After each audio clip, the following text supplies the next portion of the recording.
타이탄의 도구들. 1만 시간의 법칙을 깬 거인들의 61가지 전략. 인생을 걸어볼 만한 것이 있는가? 이 책이 최고의 코치가 되어줄 것이다. 저자는 팀 페리스. 그간 집필한 4권의 책 모두를 뉴욕타임스와 아마존 베스트셀러 1위에 올려놓았습니다. 이 책의 집필을 위해 자신이 진행하는 팟캐스트 방송에 3년에 걸쳐 수백만 청취자와 함께 뽑은 세상에서 가장 성공한 인물 200명을 출연시켰다고 합니다. 차례를 보면 서문, 그리고 1장, 남들보다 뛰어난 감각을 동원하라, 눈에 잘 띄는 곳에 존재하라. 2장, 타이탄들은 어떻게 두려움을 극복하는가? 모두가 빈 페이지에서 출발한다. 3장, 미친 듯이 땀을 흘리면 알게 되는 것들. 단 하나의 결단. 부록까지 나옵니다. 잘 알려진 책입니다. 늦게 만났지만 어쨌든 보게 되었으니까요. 기대를 하겠습니다. 세계 최고들은 1등이 아니다. 그들은 1등과 싸워 이긴 사람들이다. 타이탄의 도구들. 구성은 먼저 1장, 세상에서 가장 성공한 사람들의 비밀. 2장, 세상에서 가장 지혜로운 사람들의 비밀. 3장, 세상에서 가장 건강한 사람들의 비밀. 장기간 베스트셀러에 있었고 많은 사람들이 봤을 책이지만 지금에서야 만났습니다. 좋은 책은 때로는 타이밍이 안 맞았다는 핑계로 늦게 마주하기도 합니다. 어쨌든 만나서 다행입니다. 책에서 타이탄은 자신의 분야에서 최정상에 오른 그들을 거인이라는 의미로 부르기로 한 겁니다. 저자는 팟캐스트 방송을 진행하면서 성공한 인물들을 200명 이상 만났고 그들을 통해 성공 그리고 삶에 대한 지혜를 공유하는 시간을 가졌습니다. 타이탄들의 아침 루틴에서 공통점이 있습니다. 먼저 일어난 잠자리를 가지런히 해주고 그 다음 명상을 합니다. 10분에서 20분 정도가 되는데 빠듯하게 일어나면 불가능한 일이에요. 정신을 한 곳으로 모으는 연습이 된다고 합니다. 마지막으로는 한 동작을 5회에서 10회 반복하는 겁니다. 거창한 게 아닌 간단한 스트레칭을 해도 아침에 먼저 무언가를 했다는 것만으로 긍정적 효과가 크다는 거예요. 이 루틴들을 따르는 게 쉽진 않겠다 하지만 명상을 제외하고는 바로 실행에 옮길 수 있습니다. 명상의 중요성을 강조하다 보니 우선 1, 2분이라도 해보는 게 좋겠습니다. 심호흡을 한다고 생각하는 겁니다. 타이탄은 자신감을 가지고 있지만 주변을 바라보는 태도는 침착해야 한다고 합니다. 현재를 파악하는 것이나 다른 사람의 이야기에 귀를 기울이는 자세는 꼭 필요합니다. 강력한 확신을 가지면 의사를 피력하되 동시에 평정심을 유지해야 합니다. 억지로 밀어붙이는 게 아니라 타당성을 가지고 관철시켜야 합니다. 성과 향상 코치 토니 로빈스는 두려움과 불안을 떨구고 무거운 짐을 덜어내는 방법으로 3가지를 제안합니다. 첫째, 호흡하며 걷기. 둘째, 단순한 것들을 골라 3가지 사실에 감사하기. 셋째, 내가 꼭 해내리라고 결심한 일 3가지에 집중하며 그 일들이 이루어진 모습을 미리 상상하기.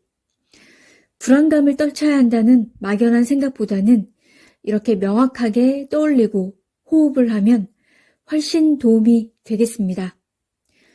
연금술사의 작가 파울러는 아침부터 글을 쓰기 위해 앉아있지만 계속 미루고 3시간 동안을 나중에 하다가 조금만 쓰자고 막상 쓰기가 시작되면 10시간이나 연속이 된다고 합니다. 글에 너무 많은 메모와 정보를 남기려고 하면 독자는 오히려 지루해질 테니 독자를 믿고 지나치게 설명하지 말라고 합니다. 맞는 말입니다. 네이비실 장교 출신이자 연설가 조코 윌링크는 실패에 대해 매우 간단한 대처법을 말합니다. 바로 좋아 라고 하는 겁니다. 프로젝트가 취소됐다. 좋아. 다른 프로젝트에 집중할 수 있어. 실패를 했다. 좋아. 실패는 배움의 가장 좋은 기회지. 너무 긍정적으로 돌리는 게 아닌가 하는데 이 생각이 다음 단계를 바로 추진하게 하는 힘이 될 수 있습니다. 좋아 라고 외치며 기꺼이 받아들이고 일어나 먼지를 털고 다시 뛰어들라고 합니다. 원하는 바가 되지 않았다고 주저앉아 버리면 그냥 그것으로 끝날 겁니다. 긍정의 힘이 필요합니다. 책이 출간된 지는 꽤 시간이 흘렀지만 지금 읽어도 충분히 공감이 가고 정신적으로 도움이 많이 됩니다. 분노와 화라는 감정이 찾아오면 그것이 왔다고 그 존재를 의식적으로 알아차리고 나면 휘말리지 않고 하던 일을 합니다. 상대를 비난하는 것은 중독되기 쉬운 나쁜 습관입니다. 함부로 내뱉은 말은 상대에게 깊은 상처를 남길 뿐만 아니라 나에게도 상처가 될 수 있습니다. 사람을 너그럽게 대하는 게 늘 쉬운 일은 아닌데 둘 다를 위한다는 생각을 해야겠습니다. 저자가 만난 수많은 타이탄들은 자신만의 확고한 사고가 있습니다. 그 다채로운 이야기들을 만나서 아주 좋았습니다. 책에서 인상 깊은 부분을 읽어볼게요. 세네카의 조언에 힘입어 나는 내가 가장 두려워하는 상황, 최악의 상황을 구체적으로 그려보고 정의하기 시작했다. 그러자 재미있는 일이 일어났다.